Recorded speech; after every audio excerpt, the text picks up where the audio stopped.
تو آپ کے ساتھ جو بچے پڑھ رہے ہیں، آپ کے سامنے جو آپ کے ارد گرد میں جو ہے آپ کے ساتھی میں، تو وہ آپ کے ہم اثر ہوئے، سمجھ گئے؟ تو اتنی کے دو ہم اثر تھے، ناصر کاظمی اور ابن انشا۔ تو یہ رہا آپ کے درمیان۔ آپ بتائیے کے اندر تقریباً 6 سوالات دیے گئے، تو اس کو آپ نے پڑھا۔ چلیے مختصر گفتگو کو پڑھ لیتے ہیں۔ تو چلیے مختصر گفتگو کا پہلا سوال ہم دیکھ لیتے ہیں۔ پہلا سوال میں ذکر کیا بابو کہ خلیل الرحمن اعظمی کی شاعری میں کیسی کیفیت پائی جاتی ہے، اس کو بیان کرے۔ مطلب اس کو پوچھا ہے کہ خلیل الرحمن اعظمی کی شاعری میں کیسی کیفیت پائی جاتی ہے، تو اس کے جواب میں ذکر کیا خلیل الرحمن اعظمی اپنے شاعری میں گہرے انسانی سوز کی شمولیت کے لیے احترام کی نگاہ سے دیکھے جاتے ہیں۔ سوز، انسانی سوز کا مطلب ہوتا ہے انسانی درد، ٹھیک ہے نا؟ تو گویا کہ ان کے دلوں میں انسان کے پرتی کافی زیادہ درد تھا، تو اس وجہ سے ان کو جو ہے بڑی احترام کی نگاہ سے دیکھا جاتا ہے۔ رفتہ رفتہ ان کی شاعری میں حزن و ملال کی کیفیت بڑھتی چلی گئی۔ آخری زمانے میں ان کے یہاں موت کا احساس اور زندگی کے سمیٹنے کا انداز بار بار ابھرتا ہے۔ پھر اپنی طویل بیماری کے دوران تو انہوں نے وصیت نامہ بھی لکھ لیا تھا، لیکن اس غم انگیزی میں اور زندگی کے حقائق کے فرار کے بجائے مقابلہ آرائی دیکھنے کو ملتی ہے، سمجھ رہے نا؟ تو یہ تھا ان کی کیا کہتے ہیں شاعری کی کیفیت۔ ان کی شاعری میں اس طرح کی کیفیت پائی جاتی تھی، سمجھ رہے نا؟ اور اس کی پوری تفصیل ہے، ہم تو آپ کو چیپٹر میں بھی سمجھا بھی دیے ہیں کہ کس طرح سے وہ خلیل الرحمن اعظمی صاحب جو اپنے آخری وقت میں موت سے لڑنے کے بجائے وہ کیا کرتے ہیں، اپنی زندگی کو بہتر بنانے کی وہ کوشش میں لگے ہوئے تھے، اور اپنی زندگی میں ہی انہوں نے کافی ساری چیزیں وہ دیکھ لیے، ٹھیک ہے نا؟ اور وصیت نامہ بھی لکھ لیا۔ تو وہ کہتے ہیں کہ وہ بھاگنے والوں سے نہیں ہے بلکہ مقابلہ کرنے والوں میں سے تھے۔ اسی وجہ سے مطلب ایک پوائنٹ کی وجہ سے ان کی کافی زیادہ مقبولیت ہوئی اور کافی زیادہ ان کی شہرت بھی ہو گئی، سمجھ رہے ہیں؟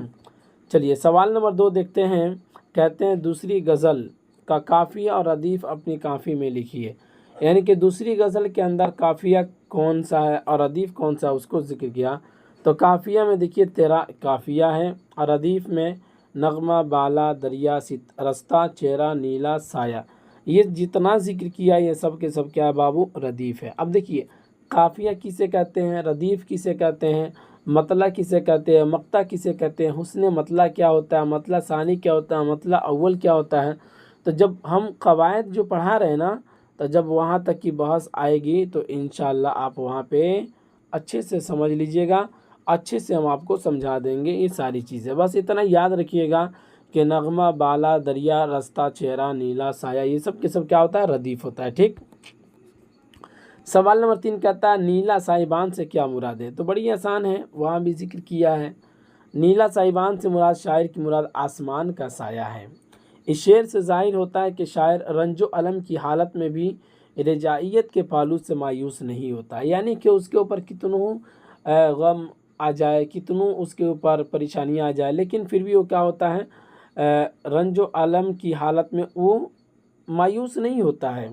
یعنی سورج اور شاعر پر مہربان نہیں ہے تو کیا ہوا، سورج تو کائنات کا ایک تنکا ہے، شاعر کو نیلے آسمان کے سائے کا پورا بھروسہ ہے کہ وہ ضرور میرے اوپر سایہ بنائے رہے گا، اس لیے شاعر رنج و الم کی حالت میں بھی مایوس نہیں ہے۔ تو دیکھیے مایوس انسان کو ہونی بھی نہیں چاہیے، سمجھ رہے نا؟ مایوسی بہت بری چیز ہے، مایوس ہونا بھی نہیں چاہیے۔ آگے بڑھتے ہیں۔ خلیل الرحمن اعظمی کا تعلق اردو ادب کی کس تحریک سے رہا ہے؟ کیا پوچھا؟ اردو ادب کی کس تحریک سے رہا ہے؟ تو خلیل الرحمن اعظمی کا تعلق اردو ادب کی ترقی پسند تحریک سے رہا ہے۔ یہی وجہ ہے کہ انہوں نے اپنے تحقیقی مقالے کے لیے اسی موضوع کا انتخاب کیا۔ پروفیسر رشید احمد صدیقی کی نگرانی میں خلیل الرحمن اعظمی نے اپنا تحقیقی مقالہ مکمل کیا۔ ان کے مقالے کا عنوان اردو میں ترقی پسند ادبی تحریک تھا، جو 1972 عیسوی میں چھپ کر منظر عام پر آیا۔ کب؟ 1972 عیسوی میں چھپ کر منظر عام پر آیا، جسے ابھی معیاری تحقیقی مقالات کے ضمن میں ایک نمونے کے طور پر دیکھا جاتا ہے۔ یہ خلیل الرحمن اعظمی کا اردو ادب سے کس طرح کی تحریک اردو ادب کی کس تحریک سے رہا ہے تعلق، اس کو آپ نے دیکھ لیا۔ تو گویا کہ ادبی تحریک ان کا جو رہا وہ تحقیقی مقالہ جس طرح سے دیکھے کہ اور معیاری تحقیقی مقالات کے ضمن میں ایک نمونے کے طور پر کیا جاتا ہے، دیکھا جاتا ہے ان کی تحقیقی مقالے کو۔ سمجھ رہے نا؟ گویا کہ مقالہ سے ان کا کیا رہا بابو، تعلق رہا ہے، ادب کی ایک مقالہ سے ان کا تعلق رہا ہے، کب؟ تحریک سے، ٹھیک ہے نا؟ اردو ادب کی کس تحریک سے رہا ہے تو کیا کہیں گے آپ؟ تحقیقی مقالہ۔ کیا؟ تحقیقی مقالہ جیسے عنوان سے ان کا کیا رہا بابو، تعلق رہا ہے۔ آگے بڑھیں۔ اس کے بعد کہتے ہیں سوال نمبر 5 میں خلیل الرحمن اعظمی نے شاعری کس بڑے شاعر کی اتباع کی؟ شاعری میں کہہ لیجئے اپنی شاعری کس بڑے شاعر کی اتباع کی ہے، اتباع میں کی، اپنی شاعری کس بڑے شاعر کی اتباع میں کی، مطلب یہ کہہ لیجئے اپنی شاعری میں کس شاعر کی وہ اتباع کیے ہیں، تو اس کے جواب میں ذکر کیا خلیل الرحمن اعظمی نے عام طور سے اپنی شاعری میں میر تقی میر کی پیروی کی ہے۔ خلیل الرحمن اعظمی نے جس زمانے میں اپنی شاعری کی ابتدا کی تھی وہ تقریباً جدیدیت کے آغاز کا مرحلہ تھا۔ کیا تھا؟ جدیدیت کا آغاز کا مرحلہ تھا۔ یہی وہ زمانہ تھا جب شاعروں میں میر تقی میر کی پیروی کو بڑی اہمیت حاصل تھی، چنانچہ خلیل الرحمن اعظمی نے اپنی شاعری میں میر کی تقلید کا خاصا التزام کیا ہے۔ کس کی؟ میر کی۔ سمجھ رہے نا؟ گویا کہ میر تقی میر کی انہوں نے پیروی کی ہے۔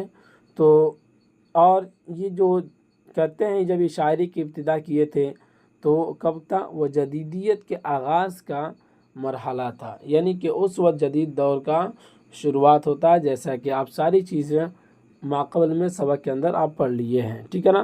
تو یہ رہا آپ کے درمیان 5 سوالات جس کو ذکر کر دیا گیا مختصر گفتگو کے اندر۔